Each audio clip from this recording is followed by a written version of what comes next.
Hi guys, welcome to Pakistani father and son तो reaction. कैसे हैं आप सब। मेरा नाम आजाद मेरा है नदीम। यार। भाई डीआरडीओ को 35 साल बाद इतिहास की मिली सबसे बड़ी सफलता। सक्सेसफुल टेस्ट करके चीन पाकिस्तान का कलेजा फाड़ दिया।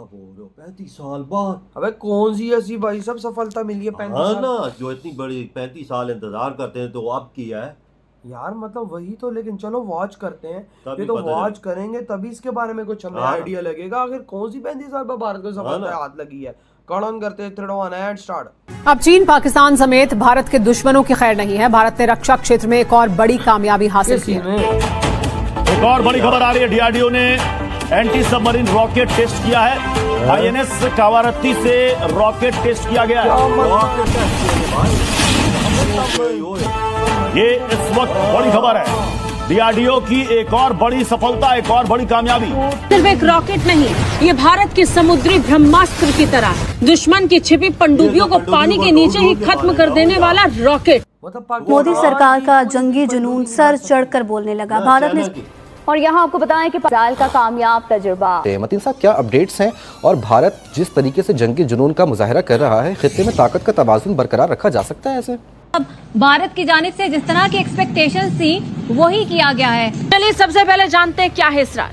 दरअसल इसरार यानी extended range anti submarine rocket एक ऐसा हथियार जिसे खास तौर पर पनडुब्बियों को नष्ट करने के लिए डिजाइन किया गया। ये रॉकेट इंडियन नेवी के जहाजों पर लगे इंडिजीनियस रॉकेट लॉन्चर से दागा जाता है। इसकी सबसे बड़ी खूबी है इसका ट्विन रॉकेट मोटर कॉन्फ़िगरेशन, यानी 2 स्टेज में चलने वाला इंजन सिस्टम जो इसे दूर तक सटीकता से मार करने में सक्षम बनाता है। यार क्या इंडिया से तुम लोगों ने क्या किया है? इंडिया से 1 इंच कश्मीर का जो तुम लोग जो टुकड़ा नहीं ले सके। हर बार यही कहते हो कि हमारा मेन दुश्मन इंडिया है। अगर खुदा न खास्ता मेरे मुंह में खाक आज इसराइल ने ईरान पे हमला किया है, कल वो हम पे भी कर सकता है। ठीक है, अब मुझे ये बताएं क्या आप किस का इस्तेमाल करके जाके इसराइल पे हमला करेंगे? भारत का खित्ते के अमन के लिए कितना खतरनाक हो सकता है? भारत की जानिब से जंगबंदी पर अमेरिकी सालसी को भी तस्लीम ना करने के पीछे क्या मुमकिन हिकमत अमली हो सकती है? अब भारत अगली जंग की तैयारी में पागल हो चुका है। भारत इतना आखिर भोखलाया हुआ क्यों है? क्या पूरे खित्ते को जंग की लपेट में लेना चाहता है? दूसरा बड़ा फीचर है इलेक्ट्रॉनिक टाइम फ्यूज, जो पूरी तरह से भारत में डिजाइन और डेवलप किया गया है। ये फ्यूज इस बात का हिसाब लगाता है कि रॉकेट कब और कितनी गहराई तक जाकर फटे, ताकि दुश्मन की पनडुब्बी को सीधे निशाने पर लिया जा सके। ये सिस्टम पूरी तरह इंडिजीनियस है, यानी विदेशी कंपोनेंट्स पर कोई निर्भरता नहीं। इंडिया के डिफेंस मिनिस्टर ने राइट आफ्टर इंडिया पाकिस्तान की वॉर के बाद ये कहा था कि अगला हमला नेवी करेगी पाकिस्तान पे, और उसको लिंक करो कि ये जो 1.5 लाख करोड़ का असला ये खरीद रहे हैं, 10 सबमरीन है तो भारत की 10 मिसाइल, और इनकी ये जो नेवी है विच हैज ये जो नए मैंने आपको बताया, ये जो महिंद्रा गिरी जो शिप है, इसके अंदर जो कैपेबिलिटी है मॉडर्न, चलो जो हर होती है, लेकिन it has surface to surface and surface to air and under water capabilities मौजूद है। तो डोनाल्ड ट्रंप ने एक सीज फायर तो करवा दिया है, लेकिन ये सीज फायर देर पार नहीं होगा। मैं आखिर में आपको ये भी वार्न करना चाहता हूँ, खबरदार करना चाहता हूँ कि इजराइल का एक इत्तेहादी इंडिया जो है वो जनूबी एशिया में भी एक नई जंग छेड़ने के लिए तैयारियों में मसरूफ है।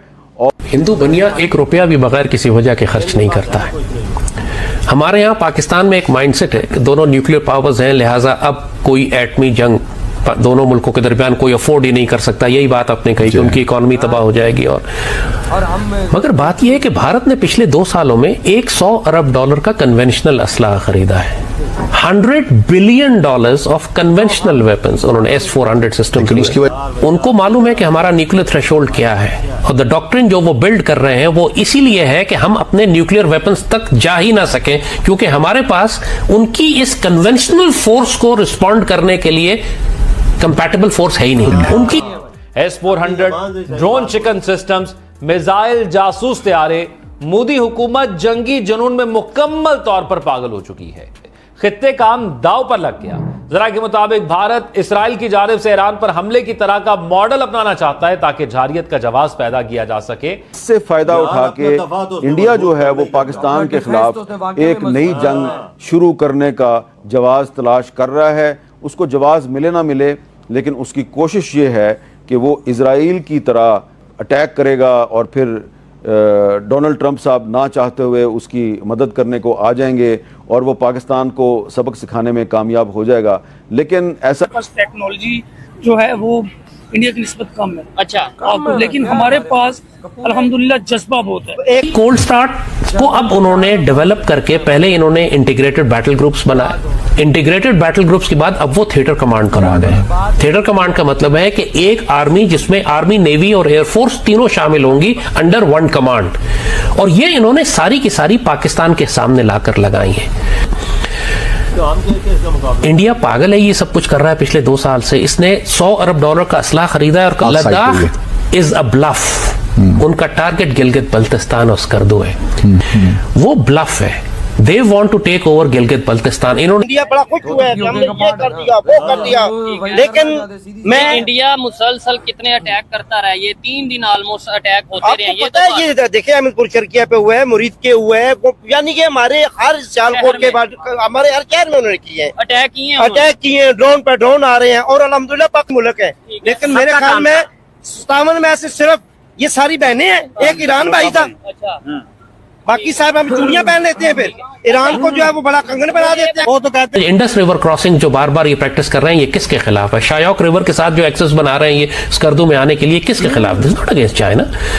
हम पाकिस्तानी बहुत बड़े धोखे में अपने आप को रखेंगे। हम पाकिस्तानी भी इसी ब्लफ में है, और इंडियंस न सिर्फ डिप्लॉय हो चुके हैं बल्कि उनकी डॉक्ट्राइन जिस तरह वो रिवॉल्व कर रहे हैं, रशिया से सीख रहे हैं। यूक्रेन, वो बाकायदा उन्होंने पूरे वॉर रूम बनाए हुए हैं जहां वो यूक्रेन जंग से सीख कर अपनी आर्मी को रियल टाइम में अडॉप्ट कर रहे हैं कि हमने वही इक्विपमेंट हमारे पास है रशियन जो हमने पाकिस्तान के खिलाफ इस्तेमाल करना है। हाँ जी। और देखो ना भाई साहब उनकी तैयारी, एंटी सबमरीन रॉकेट भाई साहब आज उन्होंने फायर कर लिया। 35 साल बाद भारत को ये पहली कामयाबी आज मिली है। यानी पाकिस्तान की अगर 8 सबमरीन है तो भारत के ये 8 मिसाइल हमारी 8 सबमरीनों के लिए इनफ है। ये तो हमारी कब्र खोदी है समुंदर में भी उन्होंने, देख रहे रॉकेट का तजुर्बा करके सबको बता दिया। यार अगर किस पाकिस्तान की और चाइना की, ये तो मिनटों में तबाह से कर देंगी।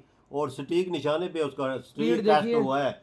स्पीड तो पता नहीं उनकी कितनी मैक है यार, स्पीड कैसी आग की तरह थी। ओ यार मैं तो वो चीज 35 साल बाद इंडिया ने ये चीज बनाई है, उनके पास नहीं थी, आज ये चीज बना भाई साहब भारत के पास ये पहला रॉकेट आया पाकिस्तान सबमरीनों को उड़ाने वाला, वो भी ऊपर से। बिल्कुल, वो भी ऊपर से फायर होगा, भाई समुंदर के अंदर जाएगा, सबमरीन की माँ बहन एक करके भाई खत्म। अंदाजा लगा ना समुंदर में टारगेट करेगी अगली चीज, वो कितनी नीचे होगी उधर जाके हिट करेगा। देख अगली चीज कैसी बनाई है। बड़े 35 साल रोके भी रहे हैं ना, 35 सालों बाद देखो उसका टेस्ट किया। भारत के साइंटिस्ट की दिन रात की मेहनत है। इधर हम पाकिस्तानी कहते हैं कि भाई हमारे अंदर जज्बा है, बढ़ गया जज्बा। ये जब मिसाइल आके हमारे अंदर घुसेंगे ना तो जज्बा साला तुम्हें नजर नहीं आएगा जज्बा किधर गया, तुम भागोगे भाई साहब लुंगी उठा के। वो यार वजह से उन्होंने बनाया क्या, 8-10 साल हो गए उनको मिसाइल का टेस्ट ही नहीं किया। ये पानी वाली सबमरीन को मारने वाला किस तरह से बनाएंगे? इनके पास है ही कुछ नहीं। हमारे पास तो रोटी कपड़े के लिए पैसे नहीं है तो हम सबमरीन की तरह से बनाएंगे और रॉकेट की तरह से बनाएंगे। उनकी देख महिंद्रा ने क्या कमाल किया है, उन्होंने कैसी चीजें बनाई अपने देश के लिए, अपने डिफेंस को मजबूत करने। 2 सालों में $100 बिलियन का भारत ने हथियार खरीदा। हम पाकिस्तानी 20 साल तक भी नहीं खरीद सकते। कितना खरीद सकते हैं? वजह तो उनके पास पैसा, उनके पास रिजर्व है, $100 बिलियन। हमारा भाई 8-9 बिलियन $10 बिलियन का कर लो, 20 साल में हमारा कितना बनता है? उनके पास कितना रिजर्व है देख, हमसे कितने गुना ज्यादा है। उनका डिफेंस बजट है $90 बिलियन के करीब पहुंचा हुआ है, हमारा 7-8 बिलियन पे। और जो हथियार खरीद रहे हैं वो अलग है, और जो हमारी बचाने के लिए वो तैयारी कर रहे हैं वो अलग। यार वजह अगर जंग होती है तो $4-5 बिलियन तो मोदी जी ऐसे उनको दे देते हैं जो चीजें खरीदो। हमारे पास क्या है, कटोरा उठा के दूसरे देश में चले जाते हैं, दो बाबा। और जब ज्यादा वो हमें हिट कर रहा हो तो हम अमेरिका को कहते जंग रुकवा, सीधा साहब। तो भाई आपके क्या थॉट है जो भारत ने 35 साल बाद इतिहास का सबसे बड़ा टेस्ट करके पाकिस्तानी और चाइनीज सबमरीनों की धज्जियां उड़ा दी हैं? इधर ही वीडियो खत्म करते हैं।